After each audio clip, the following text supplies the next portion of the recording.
Speaker Slam bills itself as North America's largest inspirational speaking competition. The first round of this year's event kicks off in Toronto next Tuesday with the top prize worth $10,000 and a spot at the Grand Slam Inspirational Speaking Finals later this year. Last year's winner was from Windsor, Paralympic gold medal winning swimmer Danielle Campo. Now, Richie Keirouz is one of the competitors this time. He's from Leamington, and he has been a Canadian national bodybuilding champion. We have him now on the line. Good morning. Good morning. How are you? I'm well, thank you. I'm ready to be motivated. Tell us about the Speaker Slam. How does it work?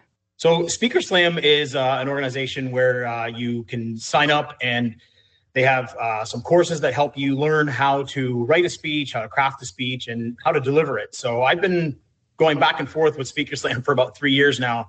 And I finally decided that this year was my year. And I jumped in and decided I was going to do it. And actually last year's Grand Slam champion, Danielle Campo from Windsor, is my coach. So she's given me a ton of motivation, and I'm ready to do this. Wow. What are some of her tips? Well, basically prepare. Be prepared is the best tip that I've gotten from her. And I mean, I'm telling my story. I'm talking about myself. And I just want to make sure that, my message gets across. And the topic of this speech is resilience. So I know a thing or two about resilience. I've had a lot of setbacks in my life, a lot of struggles, much like everyone else does.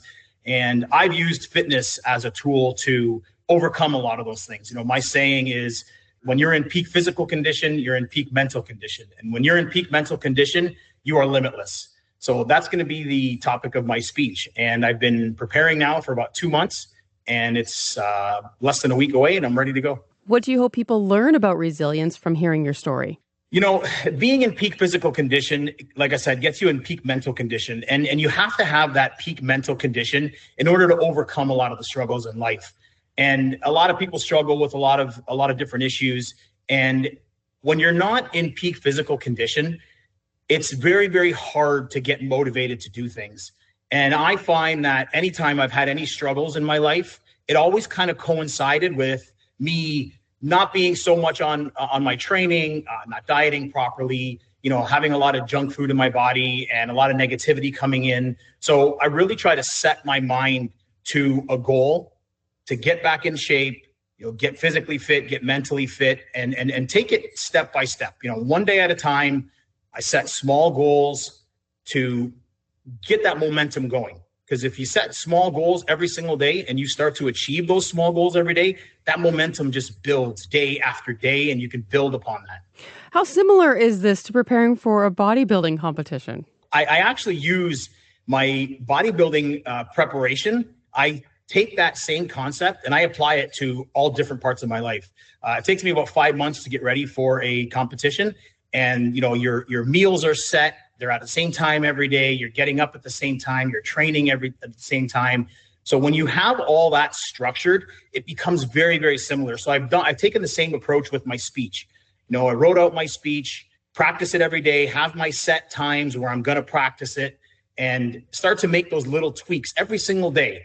And the more I got into practicing the speech, the more confidence I started to get. And that's what I was lacking in the past 3 years that stopped me from doing this. I believe it was the confidence. And now that I've kind of set a goal and I've set a structure up properly for the last 2 months, it's really, really helped me. So small little steps every single day. This all reminds me of public school speaking. Were you big on that when you were in elementary school? I really wasn't. I'm not a shy guy. I'm very type A. I don't mind being in front of people. I don't mind being on stage. But for some reason, I just struggled with setting a goal to actually get on stage and do a speech. And I think it was because I lacked that preparation. I lacked that structure. So, I never was big on doing sort of public speaking, but I'm not afraid to get out and network and talk to people and meet people. How have you seen that change over the last 3 years, going from somebody who wouldn't maybe stand up in front of people to now having the confidence to enter this competition? It's given me a lot of confidence, outside of just that. I mean, I've really taught myself through my bodybuilding preparations, through preparing for this speech. It's really shown me that if you just break things down into small, little achievable goals and you build on that momentum every single day, you can achieve anything. You can, whatever you set your mind to, you can. So I'm really excited about it. What do you hope you learn by listening to the other people who are going to be speaking? Everybody's got a story. We've all gone through struggles. We all struggle with different things in life.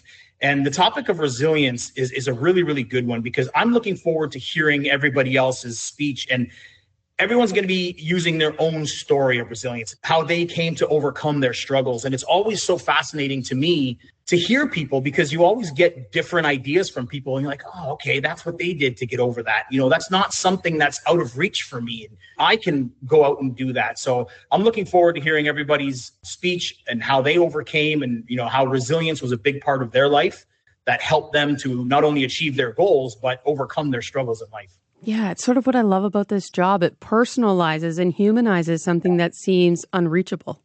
Absolutely. Absolutely. And again, I talk about preparation, but when you're talking about your own story, I mean, you've probably told it a million times to different people. You talk about your struggles with your friends and your family and all that kind of stuff like that. But putting it all together into a 5-minute speech, which is the limit that we get on stage, that's probably the most difficult part of it, is that, I have to tell this message and really get that emotion from the audience in under 5 minutes. Richie, thank you so much. Thank you for having me.